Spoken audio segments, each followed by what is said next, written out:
Hi guys, இந்த வீடியோவில் எதை பற்றி பார்க்க போகிறோம்னா, இப்போ நம்மளோட ஃபேஸ்புக்கில் பார்த்தோன்னா நம்மளை வந்து ஒரு சிலர் பார்த்தோன்னா டேக் பண்ணியே கொள்வாங்க. நம்ம ஃப்ரெண்ட்ஸாக இருக்கட்டும், இல்லை நமக்கு தெரியவங்களுக்கு யாராவது இருக்கட்டும், அதிகமாக டேக் பண்ணுவாங்க. நம்ம ப்ரொஃபைல் வந்து டேக், நம்ம எந்த போஸ்ட் போட்டாலும் சரி, இல்லை அவங்க போடுற போஸ்ட்டில் கூட நம்மளை வந்து டேக் பண்ணி விட்ருவாங்க. அதனால் என்ன பார்த்தோன்னா நமக்கு வந்து ரொம்ப டிஸ்டர்பன்ஸாக இருக்கும். ஸோ இந்த வீடியோவில் அந்த டேக் அடுத்தவங்க எப்படி நம்மளை டேக் பண்ணாமல் இருக்குது அதை பற்றி அந்த வீடியோவில் பார்க்க போகிறோம். ஜஸ்ட் உங்களோட ஃபேஸ்புக் அக்கௌண்ட்டில் லாகின் பண்ணிக்கோங்க. லாகின் பண்ணிவிட்டு இந்த 3 டாட் இருக்குது, அந்த 3 டாட்டை கிளிக் பண்ணிக்கோங்க. கிளிக் பண்ணிவிட்டு இந்த இடத்துல செட்டிங்ஸ்னு ஒரு ஆப்ஷன் இருக்கும், அதை கிளிக் பண்ணிக்கோங்க.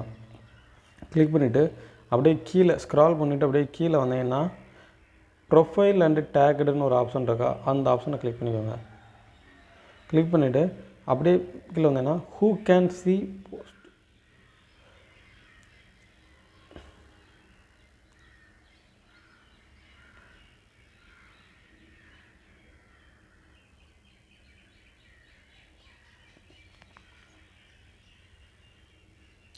இந்த இடத்துல who can see post your tagged in our ப்ரொஃபைல்னு இருக்கா, இந்த கிளிக் பண்ணிக்குவோம்.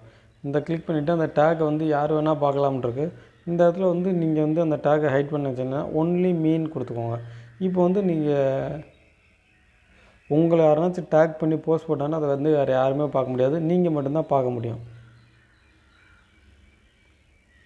இந்த வீடியோ பிடிச்சி இந்த வீடியோ லைக் பண்ணுங்கள். இந்த வீடியோ ரிலேட்டட் ஏதாவது டவுட்ஸ் இருந்துச்சுன்னா கமெண்ட் பண்ணுங்கள். நம்ம சேனலை சப்ஸ்கிரைப் பண்ணுன்னா சப்ஸ்கிரைப் பண்ணிக்கோங்க. இப்போ அதுவே நீங்கள் வந்து ஃப்ரெண்ட்ஸ் மட்டும் பார்க்கணும்னு வச்சு இந்த ஃப்ரெண்டுன்ற ஆப்ஷனை கொடுத்துக்கோங்க. ஃப்ரெண்ட்ஸ் மட்டும் பார்த்துக்கலாம், இல்லை ஒன்லி மீன் கொடுத்தா நீங்கள் மட்டும் பார்த்துக்கலாம். அந்த மாதிரி ஆப்ஷன்ஸ் வந்து இந்த இடத்துல டிஃப்ரெண்ட்டாக சூஸ் பண்ணிக்கலாம்.